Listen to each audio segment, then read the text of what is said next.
Welcome to Storycomic Presents, where we interview amazing storytellers and artists. This is episode 307.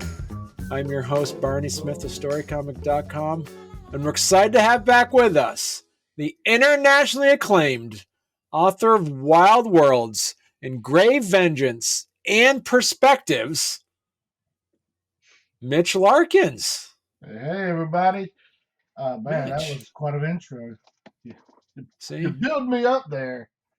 Yeah, I got to, because you are internationally acclaimed, so that goes without saying. So Yes, technically, yes, I am.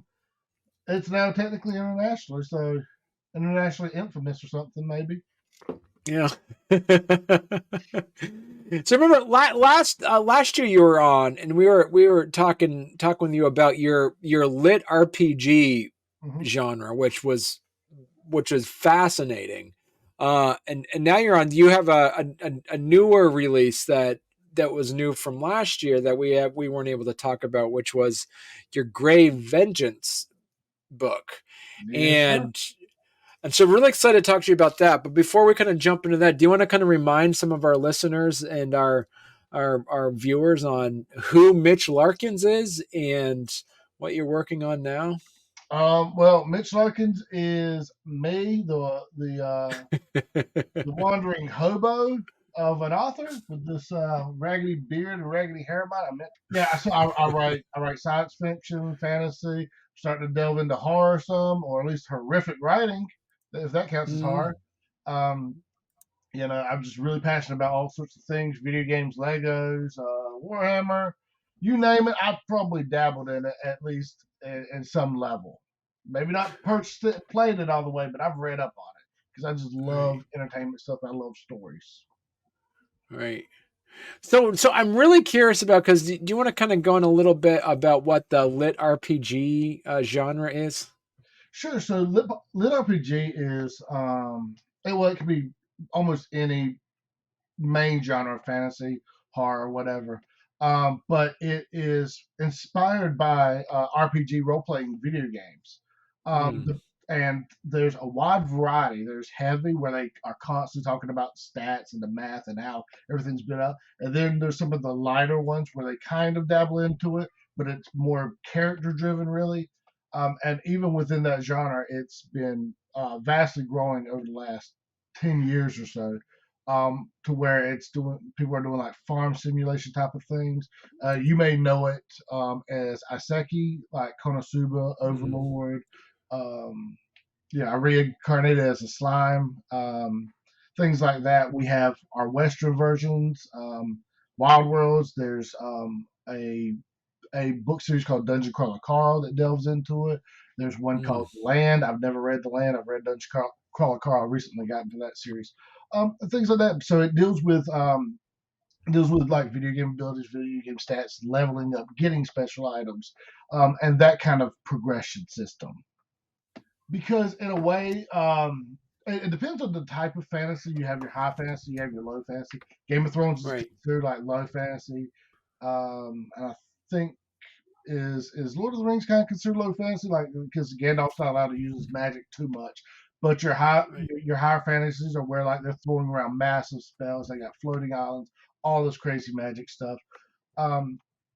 So a lot of that is what I would consider is more free form. It has more spirit to it, not necessarily soul. Don't get me wrong, but spirit to it, where like how the magic system works when RPG type stuff is kind of more structured, as in like the character might know I need to keep casting fireball to build it up higher.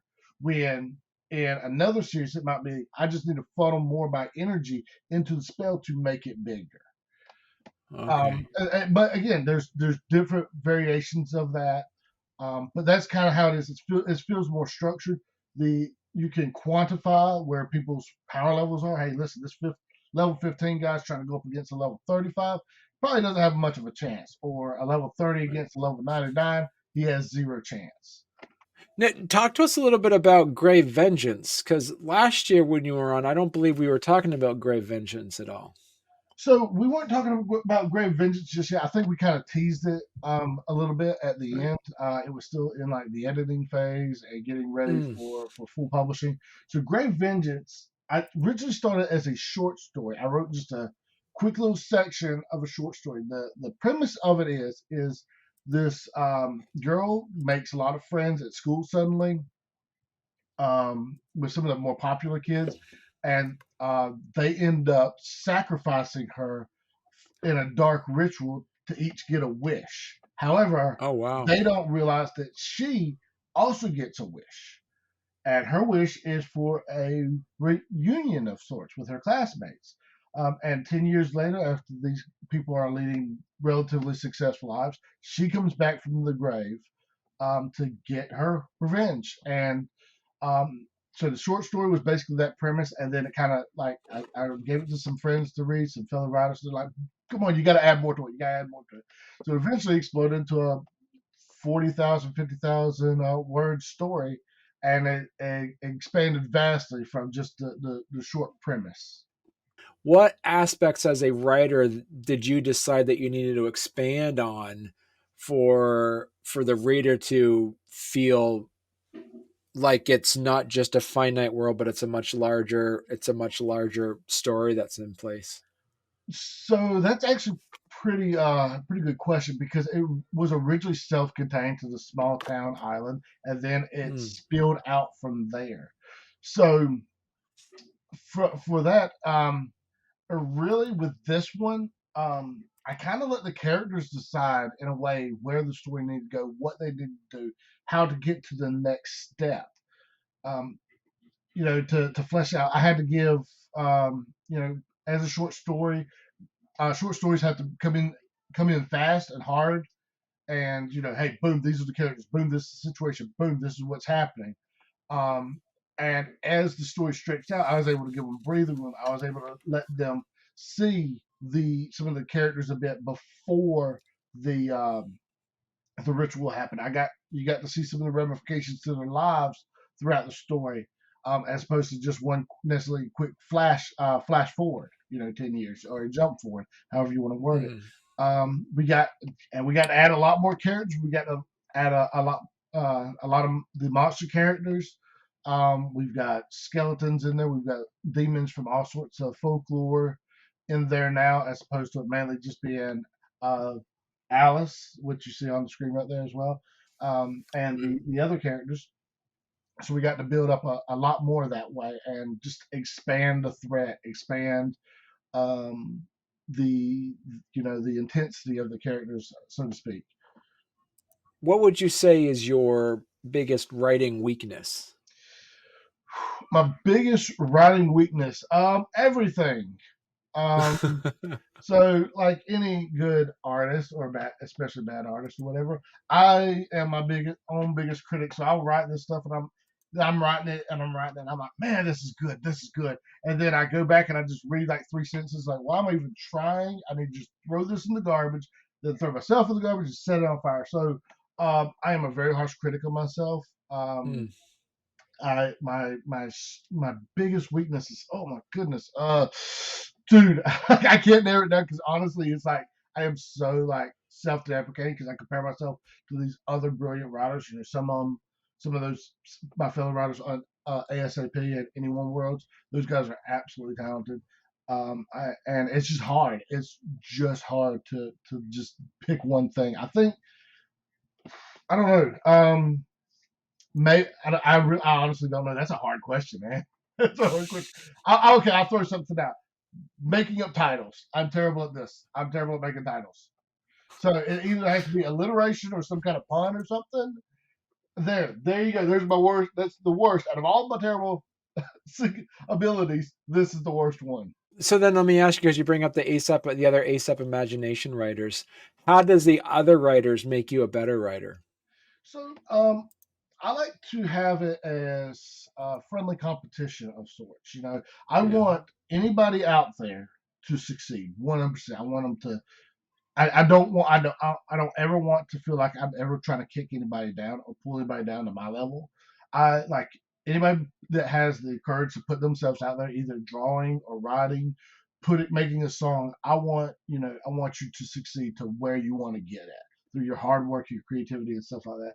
So seeing like how fast they can put stuff out, that spurs me to write harder. Seeing them be how they invent characters. We've had brainstorming session podcasts before, and it's just like seeing how their brains work really helps like motivate me creatively. And I'm just like, man, I want to be better than. I never want to be like, oh, I'm better than you, but I'm just like, man, that's the plateau I need to get to, or that's the ladder I need to help climb. But the great thing with the true artists and true writers, they're almost always going to reach down and try to pull you up. Right.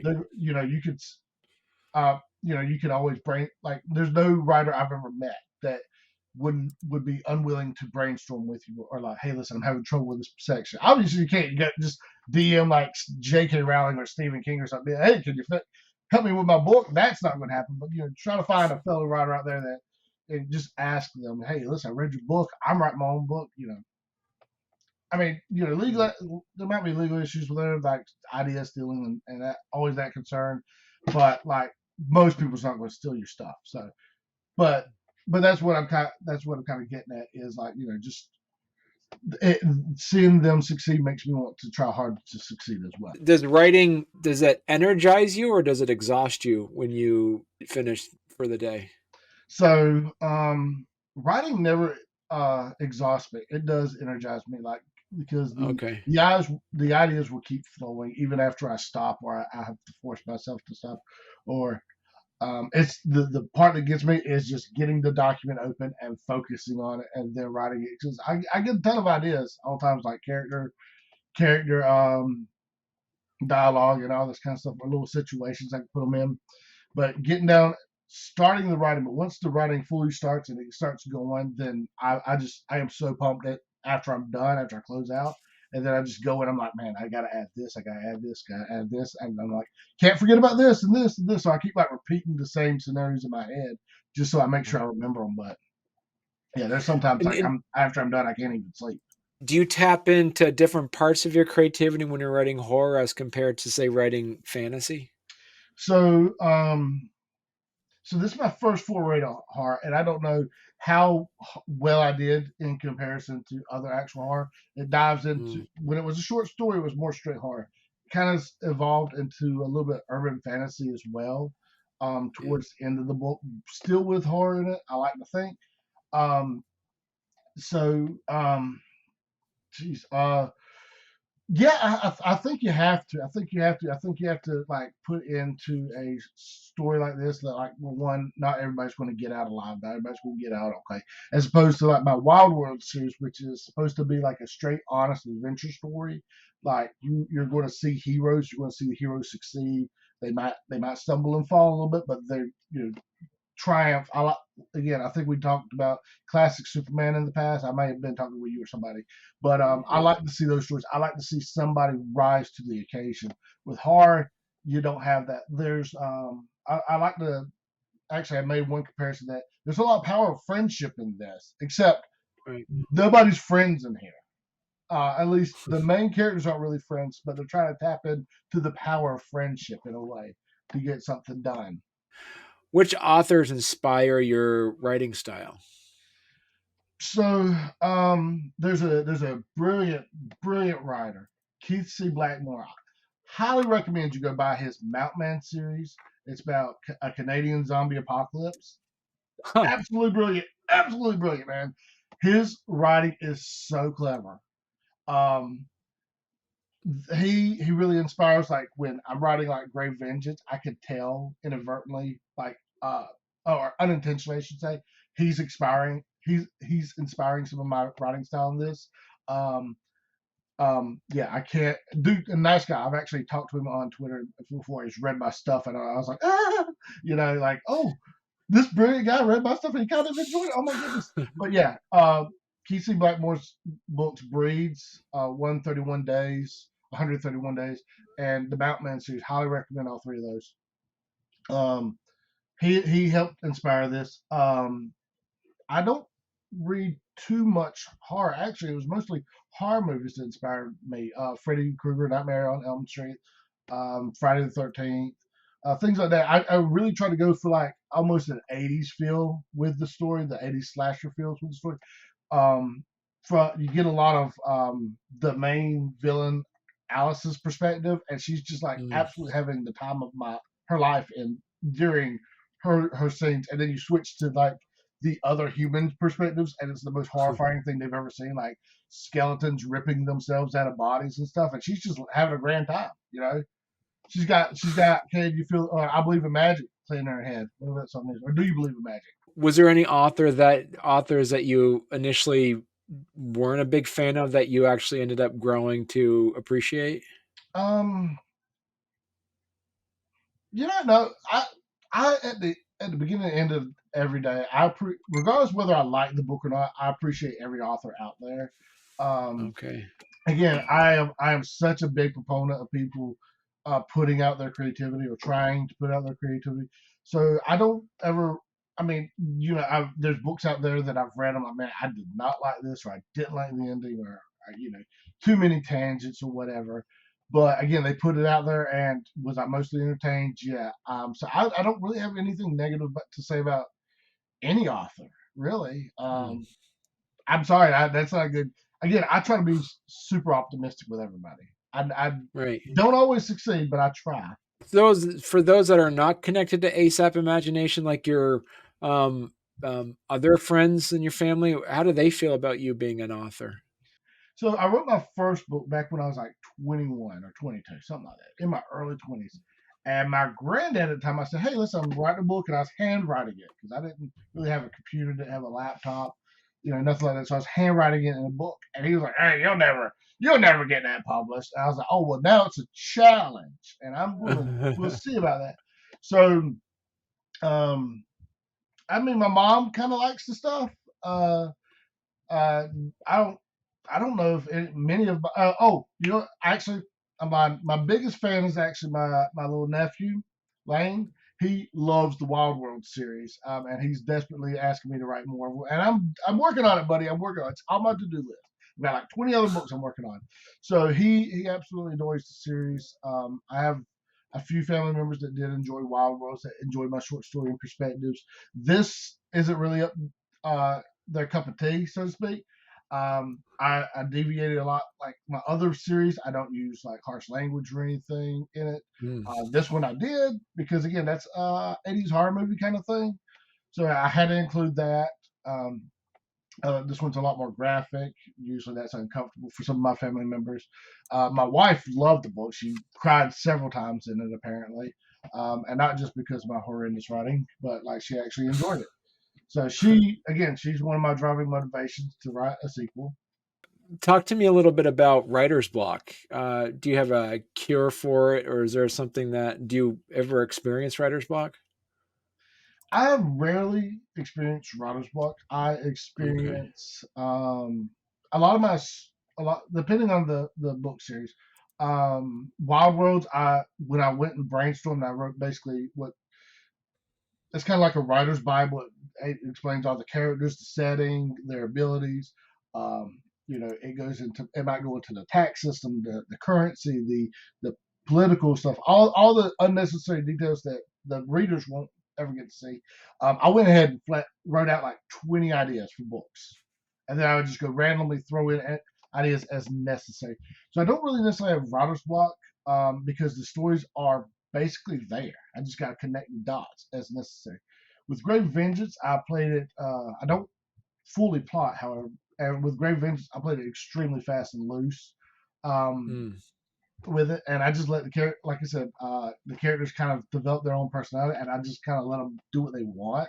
It's just the writer's motivation and the writer's focusing on my two problems is, trying to shut everything out and just pulling up the document and write. That's my biggest challenge. Once I get going, I I really don't get writer's block, but it's the getting going part that gets me.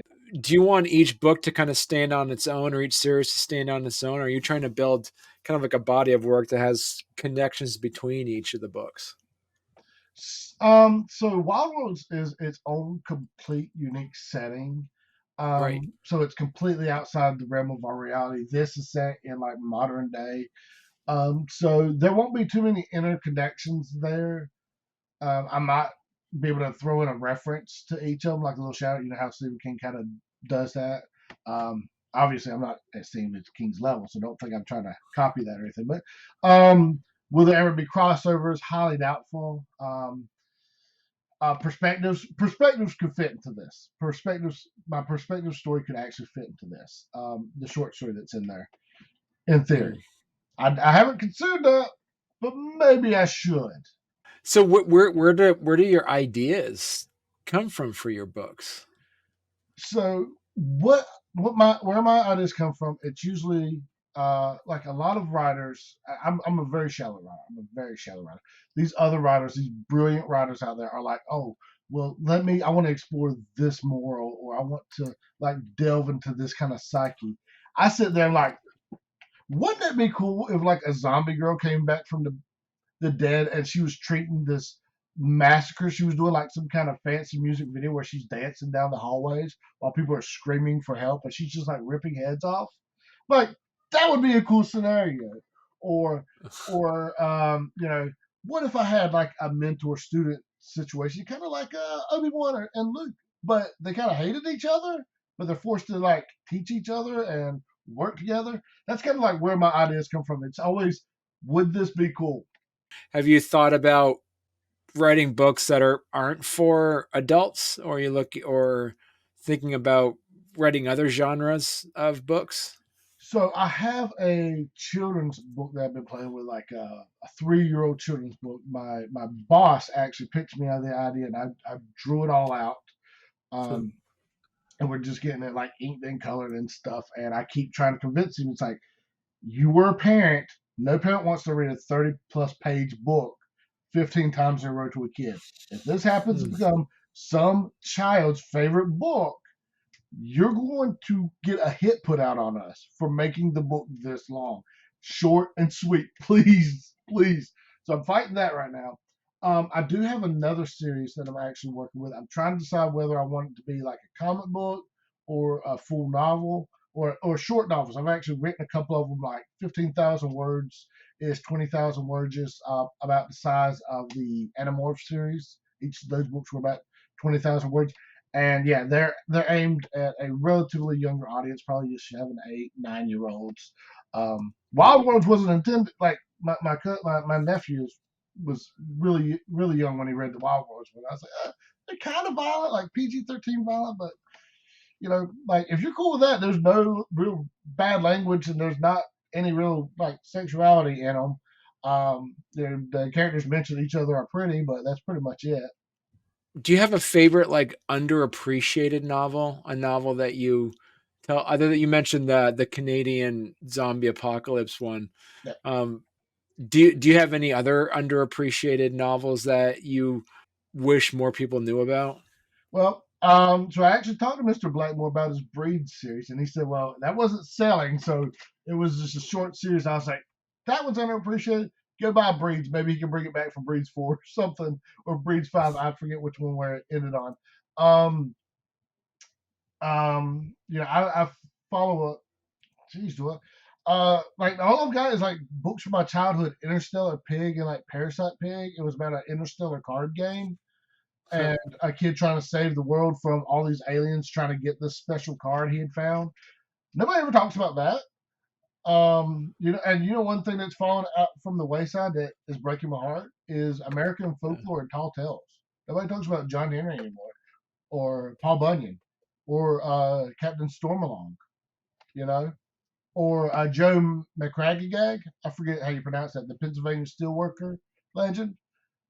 Like I know those aren't like actual books and novels, you know what I mean? But like nobody talks about it anymore. Nobody utilizes those characters. It seems like Disney did the John Henry thing, animated short a few years ago. Right.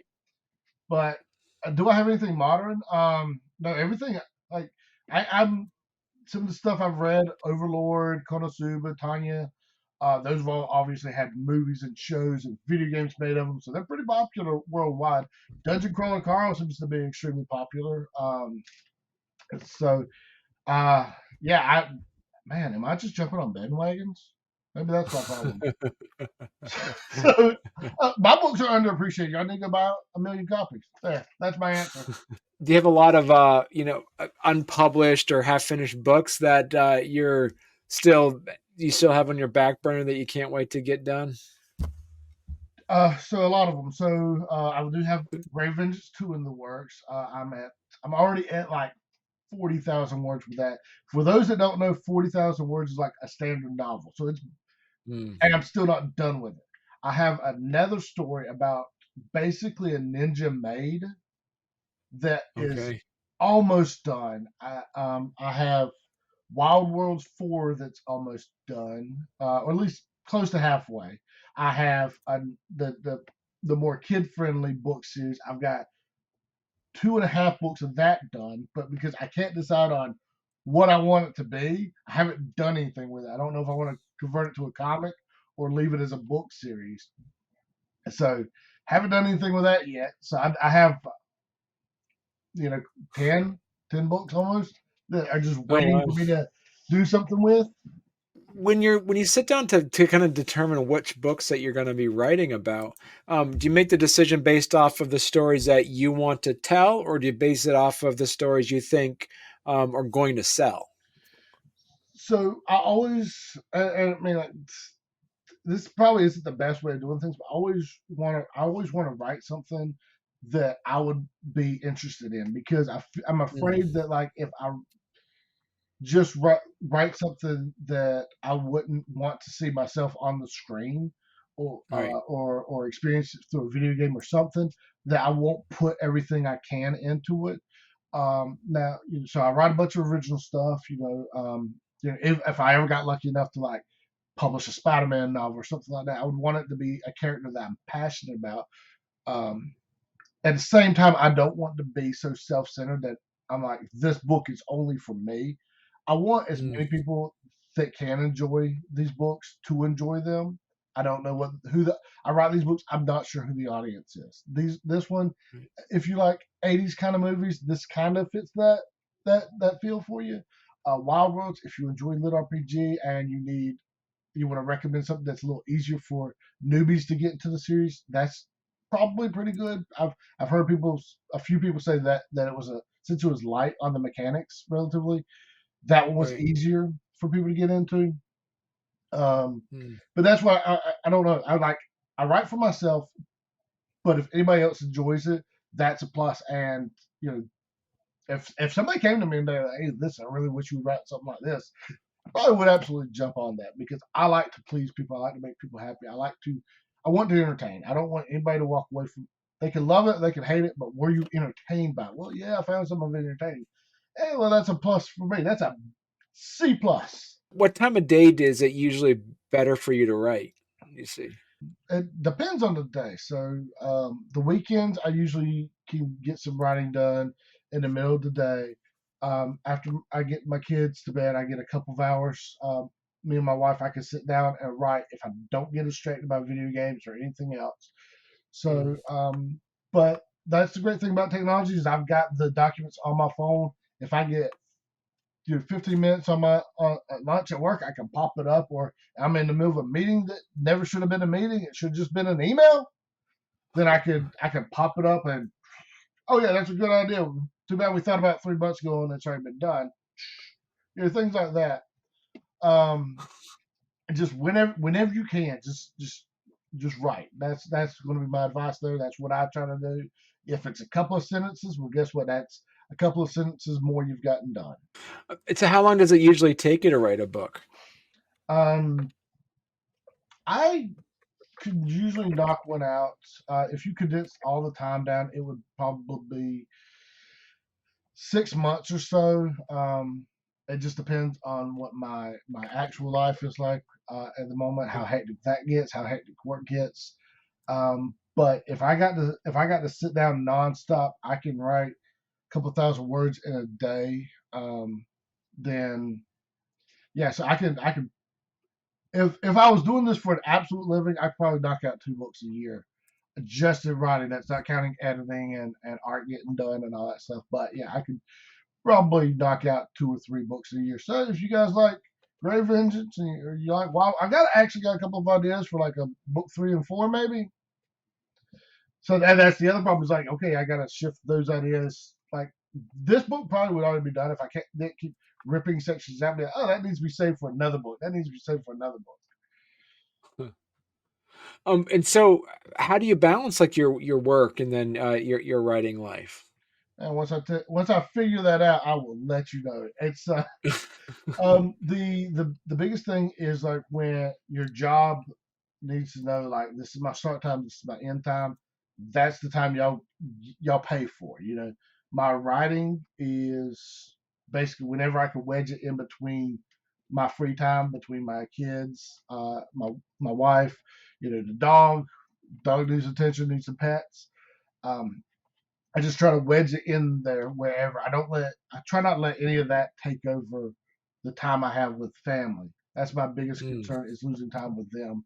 However, my kids, at least my daughter, my son's not quite old enough yet. She loves the idea of writing, so I can easily pull up, even if I can't write it on the document itself, and I can just pull out paper and I can write by hand. She'll sit down with me and she'll write her own story, or she'll ask me Oh questions wow. about how you write or how you develop characters, and I'll write and I'll be like, "This is the way you do it, baby," and I'll explain like how you develop a character or any question she has. Again, I'm not an expert at this stuff, but for a 6-year-old, I'm good enough at it. So Mitch, if people want to learn more about your work, where's the best place they can go to? So if you want to get all my newest stuff, Grave Vengeance, you want to get perspectives, which I highly recommend perspectives. Not just me in there. There's a ton of authors in there. Um, go to ASAP Imaginations, Imagination one word and not plural. .com. You'll find all of us there. Wild Worlds will be coming up. There it is right there. There's the Mitch Larkins collection. I did not write that. Brilliant mind. So that should have an asterisk by it. Okay.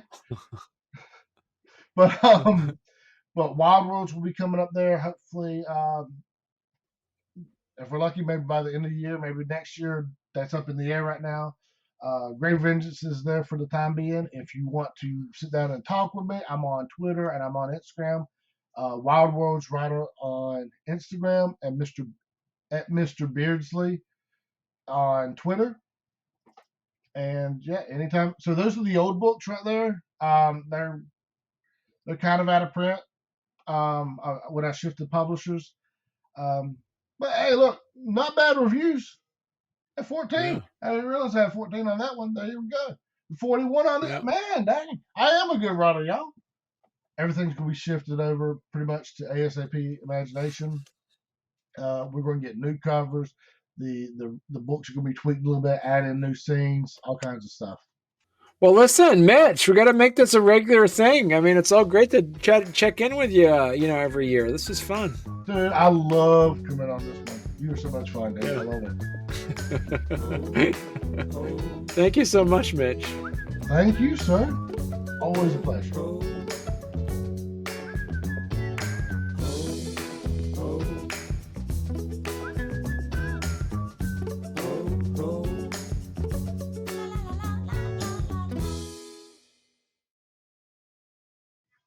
Yeah, see, we'll keep it. Well, I'm sure there's plenty of things that I remember last time you were on. We couldn't stop talking, so Yeah. we gotta make sure. Yeah, you have plenty of things to talk about, Mitch. So I tend to ramble, so I apologize. yeah, no, you never apologize for that. That's fun. All right, let me do the intro, and we'll get going, Mitch. All right.